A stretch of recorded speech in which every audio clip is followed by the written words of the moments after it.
Je suis née dans le militantisme à travers ma mère qui était militante déjà et forcément j'ai été imprégnée de tout ça depuis mon jeune âge et je ne pouvais pas faire autrement que de mettre la main à la pâte. Il y a la clé, les femmes africaines en particulier. Je suis conseillère nationale à la diversité et nous nous battons pour le mentoring, les mentors de la diversité. Et c'est une très grande dame. Ce qu'elle a fait vraiment remarquable parce que 20 ans après, la classe est toujours là, le cadre est toujours posé, les valeurs et l'éthique sont là.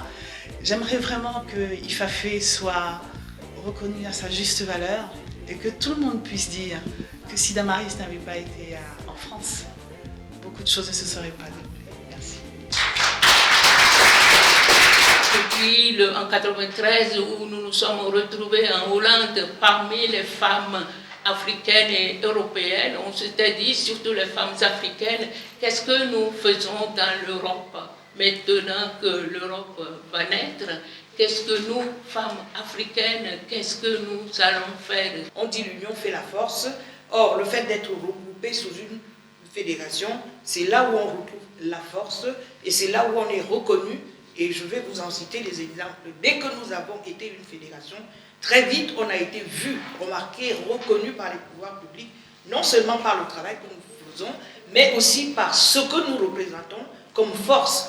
Parce que le nombre compte pour les pouvoirs publics, le nombre compte pour certains partenaires et certains bailleurs. Lutter contre la polygamie et d'accompagner les femmes victimes de la polygamie, de les accompagner, de les orienter, d'être à leur écoute pour qu'elles puissent retrouver leur autonomie et de ne pas tomber dans des problèmes de dépression, parce que c'est ce qui arrive souvent avec ces femmes. Nous voulons construire un centre de formation pour des jeunes filles qui accouchent entre 12 et 21 ans. Ayant accouché à cet âge-là, c'est très difficile. C'est une population à part.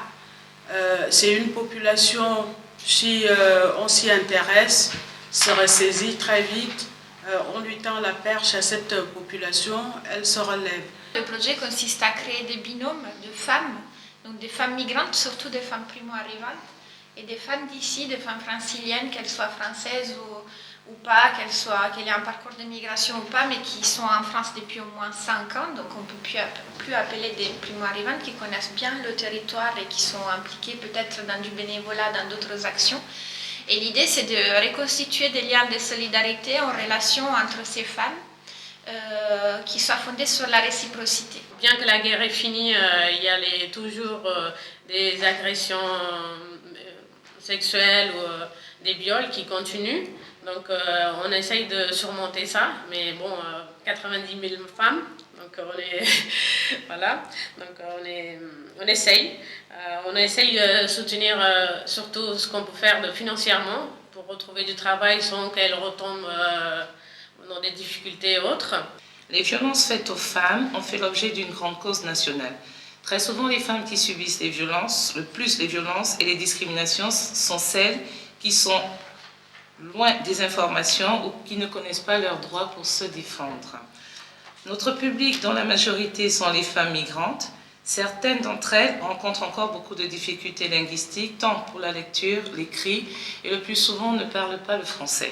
Ce qu'on a voulu faire, c'est un portrait de ce musicien, de montrer comment les musiciens de blues vivaient à cette époque-là, mais aussi une chronique de l'époque, une chronique de la ségrégation, de la vie des Afro-Américains dans le sud des États-Unis. Quand on nous offre un projet qui a quand même un aspect social et qui peut quand même aider les gens, parce qu'on est dans un monde maintenant où il y a des gens qui fuient des pays, ils ont tout perdu. Nous, on a nos histoires où tous les jours, on veut juste mettre du pain sur la table ou arrondir ses fins du mois. Quand on nous offre un projet comme ça ne se refuse pas. Elles ont des droits ici, mais aussi elles ont des devoirs. Donc comment accompagner son enfant, comment éduquer son enfant, ce n'est pas l'État qui viendra faire notre éducation. On a notre éducation de là-bas, mais ici, on doit suivre ce qui se passe ici en France. On élève nos enfants étant ici, on parle de l'éducation de là-bas. Ce que nous souhaitons montrer à travers ce collectif de femmes, c'est surtout de dire qu'est-ce que nous allons dire à nos enfants, à nos jeunes, si nous-mêmes nous ne pouvons pas nous mutualiser, faire des choses ensemble, mettre ensemble nos compétences et avancer ensemble. Mon mari, elle m'a essayé de me tuer. J'ai vécu de violence et tout. Heureusement, il y a l'association qui m'a aidé beaucoup. Bah, c'est pour ça maintenant je suis là pour aider et pour parler pour les autres femmes qui n'ont pas le courage de parler. Même moi maintenant, j'arrive pas à parler. Mais quand même, il m'a aidé beaucoup. Maintenant, j'étais dans la rue. Maintenant, j'ai ma maison. Il m'a aidé pour tout. Je n'ai jamais remercié parce que j'avais rien du tout. Et maintenant, j'ai un toit. J'ai tout. Il a acheté tout pour moi. Il m'a aidé beaucoup. Et c'est pour ça que je n'arrive pas à le remercier beaucoup. Merci, maman. C'est le militantisme qui peut amener jusqu'à la résistance, parce qu'on apprend énormément dans l'engagement associatif, on apprend beaucoup de choses et ça apporte une satisfaction personnelle déjà. Donc pour les 20 ans, j'invite les femmes à s'engager. C'est la clé.